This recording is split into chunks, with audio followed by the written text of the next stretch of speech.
Today on WUSSY Movie Club, we are doing a special mini review of Mike White's HBO limited series, The White Lotus. The series stars Jennifer Coolidge, Murray Bartlett, Steve Zahn, and Natasha Rothwell about a Hawaiian resort hotel and the complicated guests and staff that inhabit it.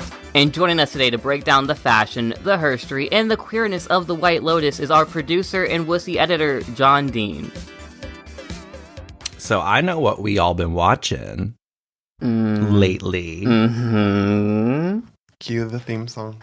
Listen, I don't want anyone saying anything about my opinions today because I did a WUSSY Movie Club first, and I watched this show twice. Wow. Okay, I did double my research to make sure. Can you explain how that took place twice in the span of 3 days? A day? That you watched A it? day. I finished it Monday, and then I rewatched it just so that everyone knew.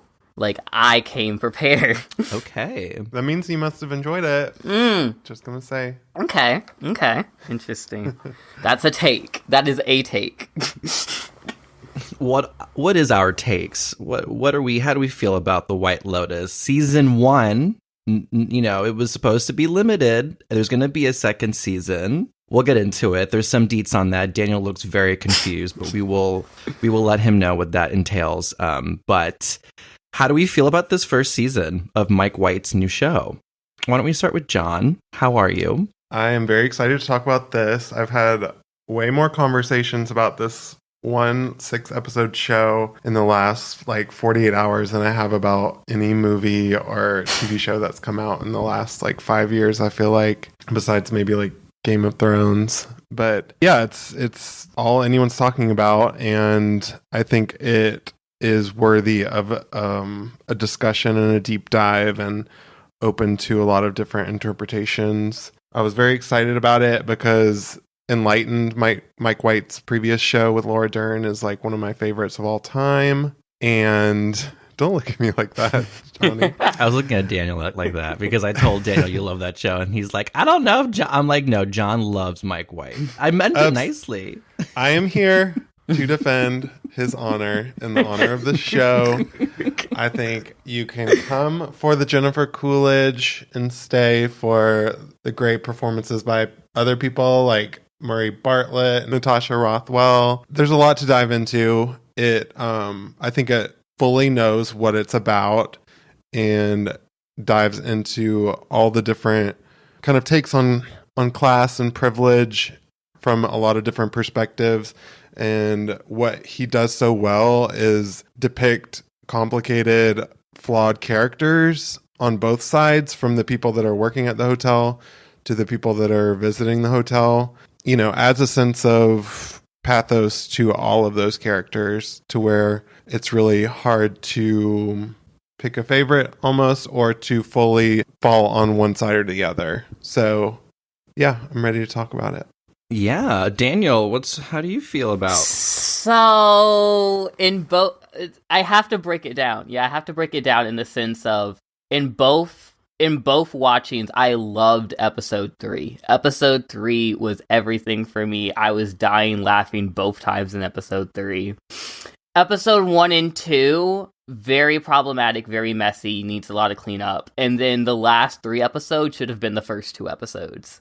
I think this show has a really bad case of HBO-itis, in that there's so many characters and so many plot lines, to where as the show tries to make them all really impactful, they all lose a certain semblance, to where, just to name one, Natasha Rothwell's character, it's like they have her going one trajectory, and then at the literal last second, just out of nowhere, it's somewhere else to try and make a point.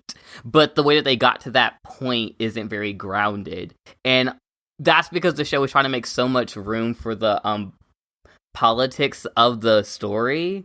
But if you're going to make the characters more emblematic of political conversation, then you should have a more well-rounded political conversation, and that I feel like this show should have went way, way, way deeper into what they were talking about here.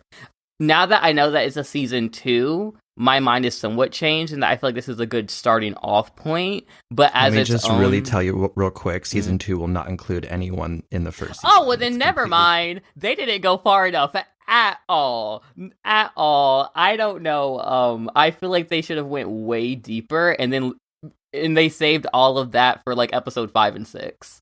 So yeah, I think there is gems, moments in here that I'm like, yes, but the rest of it, I was honestly just bored and waiting for some cool stuff to happen. For me, I think the show had a really great like concept. Like Mike White really came in with something that was interesting. I read a Vulture article that literally was posted 2 hours after the finale came out, and it was him just talking about how it all began with the desire of a really shitty honeymoon gone wrong, and HBO got involved. It was supposed to be one season. You know, it was supposed to be just about this honeymoon and someone's dead. Obviously, Armand. He knew from the beginning it was going to be Armand. And it was interesting that this family, you know, that is head by Connie Britton. But I just feel like the family came in and it was a show that became something more than what Mike White realized. And I also believe HBO is just trying to make a quick, easy series that was like on the fly during the pandemic. And I think a lot of these things are played into here. I think it was bigger than anyone imagined, both of them, Mike and HBO. I think that a lot of plot lines are relatable. For me, it was just a lot of build up, and episode 5 really wrapped a lot of things for me. I didn't need the finale. The finale felt very glossed over, and my biggest issue is just how quickly it ended. And now I'm supposed to just enjoy a second season with like completely new people, and it's the same White Lotus name, just somewhere else. And now characters might come back, but for me, I don't know. I want to get into it later because I have a lot to say about how it all came together, but it just was kind of like a disappointment. Like, it was really amazing. Like, for me, I loved 1, 2, 3, 4, 5. I was there. I was trying to figure out the clashing of society. It was like a modern Downton Abbey between the rich white and the people working for them at this hotel. And I really loved that. And it just, a lot of plot lines did not land. And I am a little different with the Belinda Natasha Rothwell plotline. I actually believed I saw it from the beginning. I saw that Jennifer Coolidge was just going to walk off. I thought that was actually the only successful plotline on the show, was like her being fucked over by Jennifer Coolidge and then being like fuck off to Rachel, you know, played by Alexandra Daddario. The Jennifer Coolidge part where she's having her eat, pray, love moment, that's not what I was saying was out of nowhere. My thing that took me out of it was that she has a thing with Jennifer Coolidge, and then the Rachel girl comes up and she's like, go talk to somebody else. And I get that they were trying to have this whole thing about how white people will use people of color to deal with their issues. But I was very confused in that it seemed like this was the job that she wanted to be in. Like, there was never a moment for me where it felt like she didn't want to be a wellness coach. She didn't want to help people. It just went bad because of the actions of Jennifer Coolidge. So to now out of wellness, Rachel wanted a therapist. Coolidge wanted like a massage, which is wellness. I guess, but like, I don't know. I feel like those are so intersectional that one doesn't have to be excluded from the other. So for me, it felt like, okay, so now she's just like, fuck all of y'all, which, I mean, I get how from in one that point moment, of view, yeah.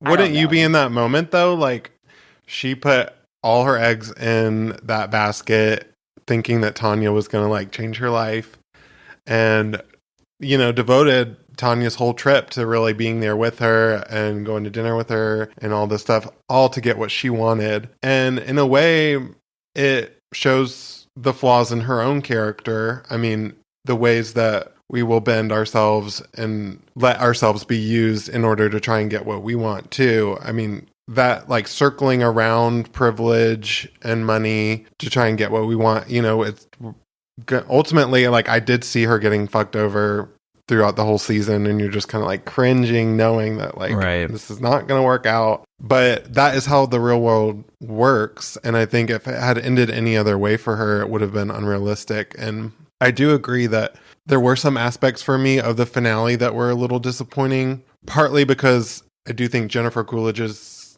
storyline was almost wrapped up before that episode, except for her final kind of thing with Belinda. But And the family, too. Yeah. Was kind of wrapped up. It was mostly Armand and the honeymooners, and it just was really... It didn't feel like it filled enough.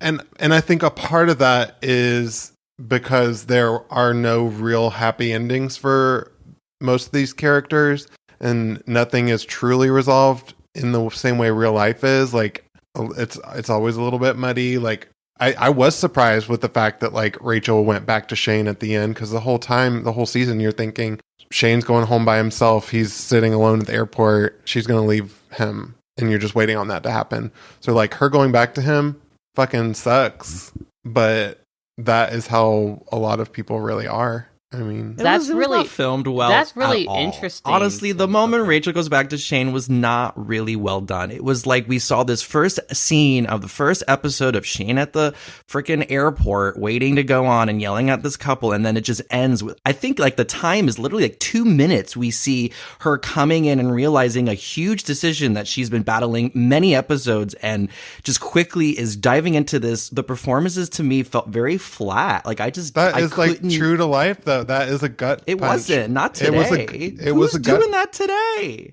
You I feel like if this was 1999, I'd believe Rachel going back to Shane. We're not in 1999. Yes, but that is what people make these decisions every day. They know that, like, you have to make compromises. You have to, like, sometimes sacrifice your entire personality, your future, to get for some comfortability. Yeah. And like Mike White talks about it in that Vulture piece, like, his moment of that is making the Emoji Movie. Like, everyone is filled with both. Everyone is capable of both things. Like, she knows what she's doing is kind of carving away at herself, but she'd rather be comfortable. And it just felt rushed too. Like, I just feel like it wasn't really enough for me to go, okay, this is the ending for these characters. I'll never see them again. It feels like he just, like, everything just wanted to end, and it ended, and then we're over. You know, it didn't. And, like, especially with the stabbing of Armand, I felt to be really kind of weak. Like, I needed to hear Shane just blame the hotel for it. Like, I needed something. Like, the guy, it was like a quiet montage, shaking hands. Like, okay, cool. We spent so many hours, which was so incredible about White Lotus, is that we spent hours really diving into these moments, and these moments of people in this life, and these little quiet conversations, like, really, really detailed. And I guess I noticed in the end, these details were rushed and glossed over to make some point that people wanted to make, and it wasn't enough, I guess, for me. So, for me personally, I think it's interesting because the only plot lines that I felt actually were resolved in any way was the mom, the dad, and the brother. No one else for me felt like they concluded in any kind of way. Because if we're going with both of the newlyweds, I can believe if there was, like, 2 or 3 more scenes where it felt like it was a difficulty for Rachel, I would have believed it. But it sort of seems like she's going towards this path, and then literally, boom, that's the first scene where it seems like she is questioning going the other way. The whole time she has that blowout conversation with them, and then yet goes to dinner with them that night. Like, she's thinking about this the whole time. But we can assume that. But as far as showing, I don't feel like I was shown. Yes, there's a lot of assuming. I mean, I can totally assume that. Yeah, in her head, she's been thinking back and forth the entire time. Does it have to be hammered over your head with 3 more scenes after she's gone back to him to make it? Well, the show is designed as such. I don't think that would be hammered. But the show was designed as such. It really gave everyone a moment of their thought. Like, we got to get into people's psyches, which is what I find so incredible about this show. We got 12 cast members, and we're able to get into each psyche. So when the ball is dropped so little. Yeah. I just think, like, it's about the journey of getting there. It's about what they went through on this vacation. It's not about necessarily what happens next or why. Like, yeah, we're all like, well, what the fuck? Like, Jennifer Coolidge's character, so she's going to end up with this guy that's, like, about to die. And you're just left to, like, assume a lot about what their futures are. And I think in certain ways you can think, oh, well, they got, like, a happy ending. Why did they get this wrapped up perfect bow ending? But I don't think any of them did. it's all kind of sad when you really think about it. No, I think the brother's vibing. Okay, he's gonna live on the island. Quinn is vibing. the winner. There was someone said if White Lotus was the Game of Thrones, Quinn won the game. But no, I feel like but I want to talk about the family because to me they were the most interesting part. In that I feel like they most effectively communicated this whole like whiteness, especially with the mom and her like constant like lean in early 2010s feminism. Yeah, where she's just constantly being like, "It's so hard to be a white man yesterday." And it's funny because what you're saying about Rachel, I felt with the mom because she also has a 180 where she goes from hating her husband to being all about her husband. And they don't explicitly say this is why, but there's enough conversation. He saved her enough conversation from though, Kai, given how she views masculinity and given how she views her family dynamic, to where I didn't need them to say, and this is why. They gave me enough to feel that and to see that. And then with the husband, his 180 to being fine with his wife now, where he's constantly flipping back and forth through an existential crisis. They didn't tell me why, but they gave me enough through the conversations where I was like, no, I'm feeling this. Same with the daughter and same with the friend. Like Paula, I totally understood why she was being fake friends with her. And I totally understood why she was being fake friends with her. They didn't need to say it. Yeah. It's for me that the family was much stronger than than any of the other plot lines because I'm getting so much through every conversation they're having. And also, every conversation was just so funny. I was dying laughing every time they woke up in the morning. Especially when they were, like, explaining... When they were like, Dad, I mean, Granddad could have been a power bottom. Does that make you feel better? Yeah, Dad? Like... And I'm just like, oh my god, this is everything. But yeah, I really... If it was just about the family, I would have been on the boat of this is great. Because I feel like they did enough with the family to where things are being said but not said. Which is so incredible because his first thought was the honeymooners, which is what I guess I'm trying to get at, which is I'm excited for a second season. I'm really like, I can't wait for a second season, but it's good to hear these reactions because it's like, you know, look at what happened. You made a show about the honeymooners and this family ended up, and Jennifer Coolidge, everyone besides the one couple you made the show for, it actually became more about them, which I find so interesting. I mean, all the memes that we see are mostly about Jennifer Coolidge or these or Olivia and Paula. You know, it's less about Shane and Rachel. I will say that the only thing that took me out at the very beginning was the dad, and this isn't the show's fault. But so the dad is Steve Zahn or something like that. And it's the dad from Diary of a Wimpy Kid. And that like hurt my soul. That hurt my soul. I know him from Saving Silverman, and listen, that's what I'll always remember. It's the dad from Diary of a Wimpy Kid, which means he's the dad of a generation, which means that's like seeing your dad's penis. I was not okay with that opening scene. Those were fake. I know it was fake, but still, it hurt. I had that same reaction recently with Antonio Banderas. I just realized, like, I always knew him from Spy Kids, just real sidebar. I was like, oh my god, and I saw him recently in this like 90s Almodovar film, like having sex, and I'm like, you are hot. I'm having weird feelings because you're like a dad that I looked up to. He's always been hot. I looked at him as a dad, I'll be honest with you. And then lately I'm like, oh. You don't understand the trauma this first episode put me through. I do. I understand right now. That's what I'm trying to say. I understand completely. Not with Steve, but I get it. Mm-hmm. I agree. I have the most complicated feelings about the finale, only just because, like, I do think we could have had more, but with the time allotted with 6 episodes, like, I think that he displays so much and it creates so much conversation about these topics. And you've got, like, even within that one family, I think what they did so well with Steve Zahn's family is, like, you've got the 2 like Gen Z kids that are really hammering in the identity politics, the Twitter conversations of it all. And then you've got Steve Zahn, who's like... Wouldn't they all 3 be Gen Zers? Yeah, but Quinn's not about it. Quinn's not about it. Okay, true. Yeah. Quinn transcends. And the dad who's like, well, what am I... You want me to, like, give up all my money? You know, like, I think the conversations they're having are interesting and what, like, people are talking about a lot these days. And what he does so well with the show is the fact that, like, all these characters are complicated and flawed, and despite what Twitter wants to tell you, everybody kind of falls somewhere in the middle. It's not just black and white. I think that's true, but I don't think that the show does that, because there's multiple characters in this that they kind of just ignore, or they don't want anyone to say it. Like, with Armand, he's kind of pulling a Dan Humphrey here, where we're supposed to be like, oh my god, he's the outsider, he's different. And it's like, you literally are running one of the biggest hotels in Hawaii. Like, he has to be making a good amount of money. And the story never really talks about that, or the fact that because he's spiraling out of control, he's using his job to bed guys that are like twice his age. I'm not saying, or twice younger than his age. And I'm not saying that the show thinks that's a good thing. I'm not saying that the show doesn't want me to view that and think, wow, this is bad, this is dumb. But there's no one there to really get into that. It's sort of just he spirals and then he gets stabbed and then it's over.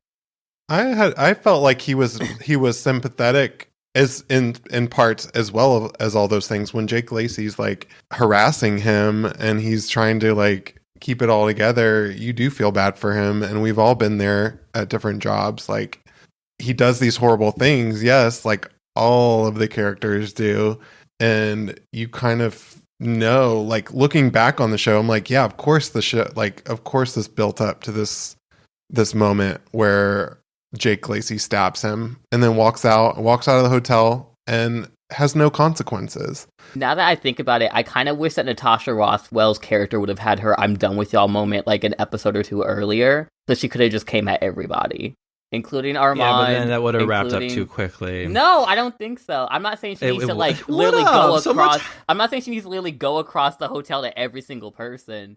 But like, I knocking on doors. Yeah, like, you a bitch. Like, I'm not saying that. But that was kind of Armand in that last episode in a way. She kind of had a moment like that, and so did Armand, like getting to take a shit in his clothes. Like, I love Armand as someone who does a hosting job for a very popular Ethiopian restaurant that's full of lots of plants and music that is very like, I literally get it. And I understand his frustrations, and I think this show is a miracle to the service industry. And I guess my biggest note on the show is just take it further. I want it more. I want more on how customer service handles people. Like, I want it less about white people, which is great. We got it. I want more about the service people. Even if they don't win in the end, I don't care who wins in the end.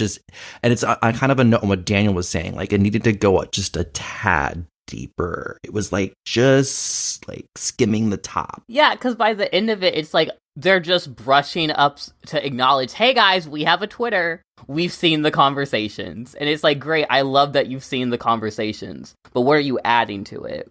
What are you showing me besides the fact that, oh, these people are really people? It's like, yeah, I know Karens are people. I understand that. But you're not adding anything really outside of that, which you don't have to add anything if it was like more...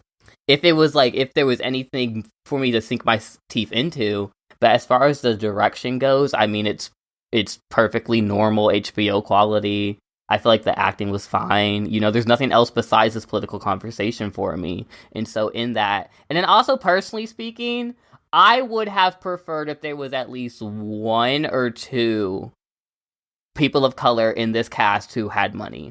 I feel like we can have the conversation about white people and classism and then also still have people of color be in the story. Because for me personally, it kind of takes away when you're saying that these people are wrong for the bubble they live in.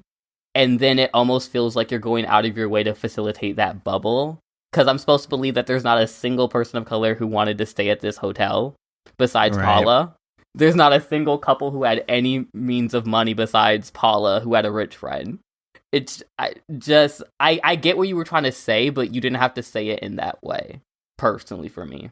Yeah, I hear that. And it's like, coming from Mike White, a white cis gay man, like, he kind of goes into this in the Vulture piece, but it's like, I think what he's doing is like kind of what he needed to do. If it's more about the guest, or if there's more people of color in the mix, like as guests, like, yes, I think that could add a lot to it. But then it's like, that's a different show also, and maybe would need different writers. Yeah, let's get a bigger writer room. Yeah, but then it's not a Mike White show. He has a very singular point of view. I mean, like, you don't have to write every episode that you create. Right, but what you're saying is like someone else should have made his own piece of art. Are we saying that he did? Well, I'm not saying that. I'll just say that right now. I'm not saying that. I think that with all writing, you have to do research if you're discussing things that have to do with other people. And so if the point of the show is to acknowledge white people and the fact that they are implicitly have issues, I mean, okay, I guess. But especially when you're bringing in characters like Natasha's character and like Paula, yeah, I think in that case, then you definitely want to outsource a little bit more. I think, again, this plays into the fact that the show was literally designed to be like a 6-episode, 1-season, limited series, a look into white privilege at a resort. And I think it just got so popular that it's hard for people not to just really just have so many opinions on it. And now that there's a second season, I mean, it's just like, what, you know, I guess that's what opens the door to this conversation. I think if it just ended and there was no second season, it would be easier to really look at it, I guess. If this was just a show about white privilege, I think that I would agree a lot more with y'all. But I feel like there's just a lot more layers to it. And I think that's where we disagree. It's like the fact that he had that Paula character and the fact that what she did was arguably the most heinous thing that anybody did on the show adds a lot to the conversation and makes things not so like clear, which is true to real life. What made it so heinous for you? Really? That's really interesting, because for me, Armand was the one out here doing the worst Shane, things out of for me, everybody. was the worst. I don't know how anyone could be worse than Shane. I think that guy is a fucking dick. No, Shane's really bad, he though. is like Shane is the like devil extremely terrible. walking around. Mm-hmm. He's bad, but when you look at, when you like rewatching it, I'm like, okay, yeah, he kind of does love her. As fucked up as their relationship is, he does love her in this weird... I agree. I think he's in love with her. I think he's just raised a certain way. He is a good character. Like, he is a nice, perfectly nice, boring guy until he doesn't get what he wants. Which is true of a lot of, like, these privileged... But it's every 5 guys. seconds. It's like every 5 seconds he doesn't get what he wants. It's like everything... I'm not saying that he's not a heinous character. He's not a good person, but I think he's one of the better written characters of the show. Yeah, for sure. He was well written because, I mean, to have this kind of reaction, how could he not have been well written and well acted? I mean, that's not a... I'm not going to sit here and say what a terrible... I mean, he did an amazing job being a complete asshole. But for what Paula did to come in there kind of from a privileged position, let's just say she is in a privileged position. She was 16. She's like a child. Yes, but she's coming in kind of as a colonizer. She's staying at this resort, and she convinces him to do this. He doesn't want to do this. He doesn't have any desire to do this. She kind of pushes it on him and ruins his whole life. And she can go home. She goes back to like twinning with Olivia, and at the very end, and it's not going to think any more about Kai. But his life is ruined because of her wanting to pretty much just get back at this family that she has complicated feelings about. I agree with John. I think that she was trying to deal with the fact that she was selling herself to the white man and she was using her boyfriend to do it. I just don't agree it was the most heinous act. I think it was really shitty. I think for me, like I said, it's Armand. Armand's out here, and I have to correct myself. She's 18, not 16. She's 18, but still, she's... I mean, it's like, I'm not trying to say it was a good thing she did. I guess I just have a hard time accepting it was the most heinous, but I see what you're saying, for sure. It's like she had this fake solidarity with Kai about their places in the hierarchy of privilege or whatever, but she still it was immature. It was an immature view that she had. It was a very young, naive look on herself in society, and she was just really believing she was doing the right thing. And I think she does have to reckon with it, and you do see her genuinely reckoning with it. Honestly, for me, that was the reason why I don't include Paula is because I don't like how it wrapped up. For me, it was another Rachel situation where it was like, and now we're flipping back, and I get it. I get why we're flipping back. In hers, it's a better than the Newlyweds, but still, I'm like, I agree. Yeah, it's better than the Newlyweds, but could we it like was a hug, and I it's did like- something awful. Yeah, it's like I get why we're doing this. I understand it. I get it. We're good. We're just putting on a pretty face and pretending like everything's whatever. But we could have had like one, not even an extra scene, just like a little bit more hesitance in the acting, just on the directors, a little bit less, because it's sort of. And also, I was a little bit disappointed with the Olivia character. Because I felt like they didn't go in on her as much as they should have went in on her. Yeah, they were really kind of dancing around it. Like, they saved it all for the one scene where they go, like, but you're not, like, you're one of them. They're your tribe. I'm like, just call her a white girl. Just call her a white girl. Like, I think she's kind of reckoning with that in the middle of the season. I think she is. But it's like to have her like go back to her mom and that it's like, bruh, shut up. Like, I get it, but at the same time, it's like, bruh. I would also really argue that the true winner of this show is Cristobal Tapia de Veer. The score, the music is honestly, really I have to admit, like, it could be like 50% why I like this show so much. It just adds height, it adds the tension, it adds suspense. It's almost Hitchcockian, you know, this like family, this really focus on societal and family and like intense music. This was one of the most Hitchcockian things I've seen in decades that was not made by Hitchcock, to be honest. The person who won for me was Jennifer Coolidge because she had her Eat, Pray, Love moment, and I died laughing through half of that. Especially when she's like, "Hey, can you guys move?" No, the best like, was she's throwing the guys, ashes, and she goes, "I just can't, I can't say goodbye." I can't. No. The thing where she's like, "Mom, I wanted to be a ballerina." Yeah, she's oh my God. she's the goat Like, wow. of this show, I think. No, it was too good. And then when she has that sequence where she's like in the ocean and she wakes up and it was a dream, I'm like, this is everything. It's just her dancing on the beach, just dancing. Right? Honestly, the Armand scene, I felt like they did too much to try and make that too. Just call him a creep. He kind of just call him a creep. Because they did too much to be like, oh, well, the kid's kind of into it. I mean, I'm like, no. This is inappropriate. Well, I liked him, and I also Not found at him work. to be a creep. So there's that. I didn't like him. I just the only thing that I can't stomach is his sexual abuse and harassment on the men that he's clearly doing. Yeah, I don't care about him doing what he did to Shane. Who cares? And I don't care about him like not liking these people and taking those girls' meds because I'd rather him take the drugs than 18-year-olds take the drugs. So Well, I don't. The really drug care. plot line was Yeah, exactly. I will say fun. I'm not in love with the whole like spiraling the whole The like addiction. drug use because I'm like the addiction. Yeah, I feel like it could have been a little better. Like it wasn't bad. It was okay, but it could have been a little. Yeah, it's It's just messy. Yeah. I guess, yeah, no. I wish there was one person on the show that just went like, okay, so like, you're like using him, like you're using him. I don't think I needed that character. I think that's what makes the show interesting is that none of them are like that, you know. Well, if it was up to me, honestly, all of the hotel workers would not have a character. They would just be in the background. I didn't need any of the service workers to make this show work for me personally. I did. How interesting. Because a lot of them, the only one that I feel like actually got anything was Armand. The rest of them were just props for the white people What about plotline. Lonnie? Oh yeah, Lonnie was a prop for Armand's plotline.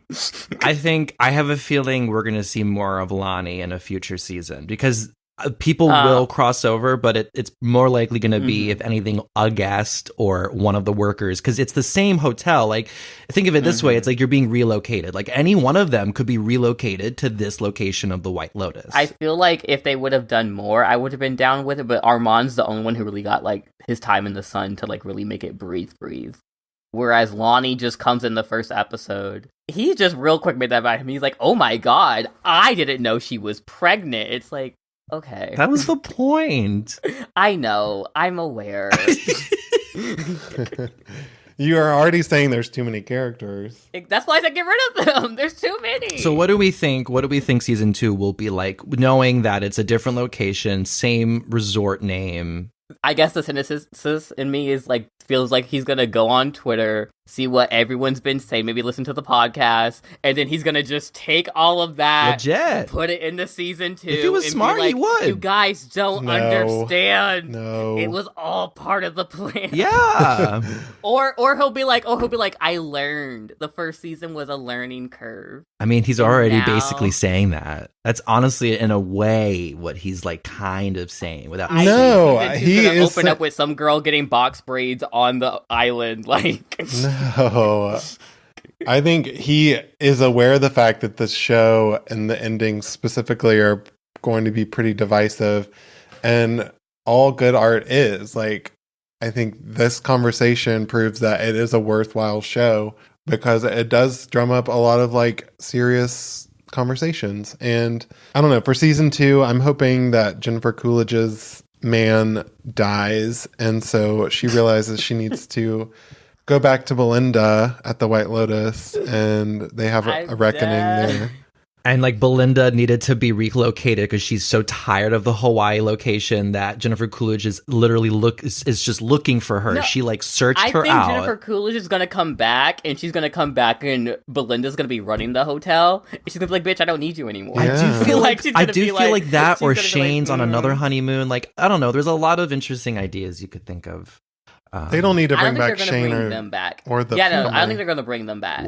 I think they're going to have Lonnie back, and I think Belinda's going to be running the hotel. I feel Lonnie very strongly. I do. And then Jennifer Coolidge, I think they're going to bring her back because they have to, because it's Jennifer Coolidge. And then they're going to be like, she's going to be like, oh my God. And she's like, I don't need you anymore. Yeah, all they really need is Jennifer Coolidge. It's kind of sad to say. I think that's all they really need from this group. Same. I don't think any of them should come back, honestly. Not even Olivia or Paula? No. Are you being ageist and assuming that because they're right next to me? I'm like, oh my God, those are my girlies. There's nothing left to say about any of those characters, I don't think. I agree. So let's rate the series. I'm going to give it an 8.5 out of 10. I think that it's almost a perfect series. And the performances are great. The music, I think the only thing that I was a little bit disappointed on was the ending, but it was really all about the journey and how we got there. So 4.973. So a 5. Okay, sure. If that makes you feel better, I feel like there were moments and glimpses where I really enjoyed the show. Episode 3, I really, really enjoyed that one. That was the moment for me. And I really enjoyed the Eat, Pray, Love plotline a lot. It made me laugh a lot. And by the end of it, I really enjoyed the family and where they ended up for the most part. But with the newlyweds and with Belinda and with Armand and even some of the others I mentioned that I liked, I would have liked just less time setting up and more time delving into it. I feel like episode 1 and 2 spent way too much time setting things up that I already understood, and I would have enjoyed more time just like just critiquing these characters. So yeah. Yeah, this show had a lot of build up and setup and like we were coming into something really, I don't know, just I guess really chaotic, and it didn't deliver fully for me. It's like on a 7 out of 10 for the first season. Just the finale, I'm not happy with, because it really just shows where his mind was at, where HBO's mind was at, and I just hope season 2 maybe just has a little bit more. But then again, I worry, because sometimes when you do give a little more attention and love, shows are then overly thought, and then it becomes a disaster. So I don't want that either. I think this show does a lot of things right. I don't want a lot to change. I honestly don't want it to be much different. I just think there needs to be more of an actual ending than just like a theme or a message that is assumed or implied, or I'm supposed to just get, but that's just me. I think a 7 out of 10 is pretty nice. I think everyone should watch it. I think it's insanely bingeable. I think binging it is probably the best to see it than weekly, because it's just like you get it and you get it and you get it and you get it and then it's over, which is probably a better way to watch it in my opinion. Maybe the ending would have been so much of a letdown because I had seen 6 hours of it in a row, but that's just my feeling. I'm surprised you even mentioned this. Every single one of these episodes should have been 30 minutes. There is not a single thing that happened in any of the episodes that didn't even be in 30 minutes. All right. Well, I don't agree with that, but I do. It's okay though. It's your opinion. Yeah, it is. We all enjoyed it in some degree, which is something to say for sure. For sure. Mm-hmm. Well, I know John definitely. I guess it was more for Daniel. There was something we enjoyed, right? Anyway, well, until next time, let's all say bye. Bye, everyone. Bye.